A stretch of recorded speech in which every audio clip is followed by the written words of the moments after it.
মামুনের থেকে মধু সংগ্রহ করে মধু খাওয়া শেষ, জেলে ভরে দিচ্ছি। লায়লার বয়স 4 বছর হতো, 5 বছর হতো, তাহলে বুঝতাম যে না তাকে ধর্ষণ করা হয়েছে। সে তো মামুনের হচ্ছে কি যে মায়ের বয়সী, তাকে মায়ের থেকেও আরো মানে বয়স যেটা দেখলাম আমি, তো তাকে আবার কিভাবে ধর্ষণ করবে? আমার তো মনে হয় যে সে মামুনকে ধর্ষণ করছে দিনের পর দিন। তার প্রয়োজন হয়েছে, সে মামুনকে ইউজ করছে, তার প্রয়োজন শেষ, সে হচ্ছে ঢিল মেরে জেলে পুরে দিছে। মানে খাওয়া দাওয়া শেষ, সোনার বাংলাদেশ। ওদের দৃশ্য দেখার পর আমার মনে হয় যে কেন যে পৃথিবীতে আছি, পৃথিবী ছেড়ে হচ্ছে মঙ্গল গ্রহে কেন যাচ্ছি না। কারণ এমন এমন কাহিনী, এগুলো দেখে হচ্ছে জনগণকে হাসাচ্ছে ওরা, ইভেন হচ্ছে আমি নিজেও হাসতেছি।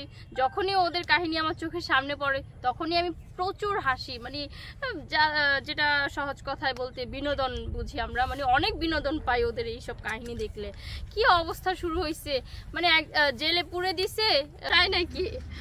আমার জানা মতে যে আমি যে কোনো মেয়েকেই হচ্ছে মামুনের, ধরেন আমার সামনে অনেক সময় হয় না যে টিকটক পড়ে যায়, অনেকে হচ্ছে স্ক্রল করতে করতে টিকটক দেখে, এরকম অনেক কিছুই তো চোখে পড়ে। তখন মানুষ বলে যে ধরে টিকটক পাল্টায়, এরা যে কি শুরু করছে, বুড়া বেটি বিয়ে কইরা কাপল ব্লগ করতেছে, কি শুরু করছে। মানে মানুষ হচ্ছে কি যে অনেক বিরক্ত ওদের উপর। তা আমার মনে হয় না যে আমার মতো এরকম রুচিশীল মানুষ তার উপর ক্রাশ খাবে, কারণ আমার রুচি অনেক বড়। আমার রুচি হচ্ছে যে হাই লেভেলের, কোনো নিচু লেভেলের আমার রুচি নেই।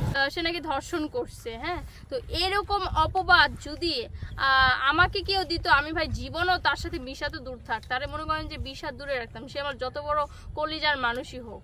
তো এরা হচ্ছে জেল থেকে বের হয়ে দুধ দিয়ে গোসল করতেছে, এটা করতেছে সেটা করতেছে। আর বাবা যতই দুধ দিয়ে গোসল করো, তোমার লায়লা মামুনি যে তোমাকে ধর্ষণ করছে ওইটার দাগ কি তুমি মুছতে পারবা যতই দুধ দিয়ে গোসল করো? তো মেয়েদেরকে আর কিছু বলার নেই। আমার কথা হচ্ছে যে এটা হচ্ছে যে তাদের মানে ক্ষুধা লাগে, তো আমরা হয় কি যে বেসিক্যালি ক্ষুধা লাগলে খাবার খাই। আর যারা সুগার মাম্মি আছে, যাদের অনেক টাকা পয়সা, তারা হচ্ছে ক্ষুধা লাগলে জোয়ান জোয়ান পোলা খুঁজে, কম বয়সী পোলা খুঁজে, আমি যেটা জানি। তো তার উপর ক্রাশ খাচ্ছে কারা? এখন কথা হচ্ছে তার উপর ক্রাশটা কে খায়? যারা বুড়া বুড়া বেটি তারাই তো খায়। এখন একটা মানুষ বের করেন যে জোয়ান কোনো মেয়ে ওর উপর ক্রাশ খাইছে, সব তো বুড়া বুড়া বেটি খায়। কারণ আপনি নিজেকে যেভাবে প্রেজেন্ট করবেন সবার চোখে হচ্ছে আপনি ওই রকমই থাকবেন। যদি আপনি আপনাকে ভালোভাবে প্রেজেন্ট করেন তাহলে মানুষ আপনাকে ওই চোখে দেখবে। দেখছি যেমন ফুল থেকে মধু সংগ্রহ করে চলে যায়, তেমনি লায়লা মামুনি থেকে মধু সংগ্রহ করে জেলে ভরে দিয়েছে। কারণ ওই যে ফুলের থেকে মধু একেবারে শেষ হয়ে গেছে, এখান থেকে আর মধু সংরক্ষণ করা পসিবল না, যার কারণে হচ্ছে তার এখন আবার নতুন চাক ধরতে হবে। এর জন্য আপাতত মনে হয় না যে পাবে, কারণ সে যদি এই অকারেন্সটা না করতো তাহলে হচ্ছে অনেক ভালো ভালো মেয়ে পাইতো। কারণ মামুন আবার দেখতে শুনতে অতটাও খারাপ না, সে হচ্ছে সোশ্যাল মিডিয়ায় পৌঁছে যাচ্ছে হচ্ছে তার নিজের দোষে। এখন দেখতে তো সে অতটাও খারাপ না, তো আমার মনে হয় যে সে লায়লা থেকে ভালো কিছু ডিজার্ভ করে, সে পাইতো। বাট আমার মনে হয় না যে এখন আর সেটা পসিবল। এখন যদি সত্যি কথা বলতে যাই তাহলে দুইজনের প্রয়োজন ছিল। এখন দেখা যাচ্ছে যে মামুন হচ্ছে একটু লো ক্লাস ফ্যামিলি থেকে বিলং করতেছিল, তারও টাকা পয়সার দরকার ছিল। আর লায়লা মামুনি কাকে মধু খাওয়াবে, তারও একটা যুবকের দরকার ছিল। তো মামুনি হচ্ছে একটা কচি ডাব বেছে নিয়েছে, আর মামুন হচ্ছে বুইড়া নারিকেল বেছে নিয়েছে, যার কারণে হচ্ছে সবটাই সবার ক্ষেত্রে কাজে লাগবে আমার মনে হয়।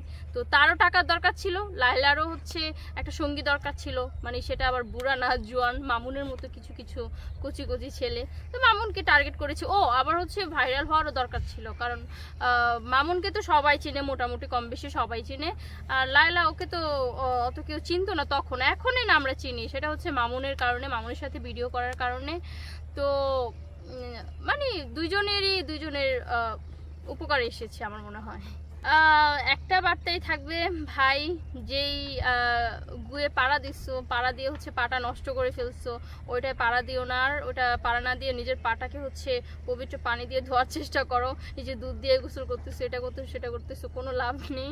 এগুলো হচ্ছে ভিউ কামানের ধান্দা। তো সব কথা বাদ দিয়ে আমি একটা কথাই বলবো যে লায়লা আপুকে হচ্ছে তার ফ্যামিলির কাছে ফিরে যাওয়া উচিত। কারণ সে তো দেখলো যে কচি ছেলেরা তুমি আরো যত কিছুই করো তোমার প্রতি তার মন বসবে না। কারণ কচি ছেলেদেরও তো ইচ্ছে করবে যে আমার গার্লফ্রেন্ড নিয়ে হচ্ছে আমি কোথাও যাব, এখানে যাব, ওইখানে যাব। সেটা তো যদি লায়লাকে নিয়ে বের হয়, দেখা যায় যে অনেকে বুড়া বেটি জামাই বলে, বুড়া বেটি জামাই, বুড়া বেটি জামাই। তো এগুলাতে মনে হয় যে সে ইতস্তত বোধ করে।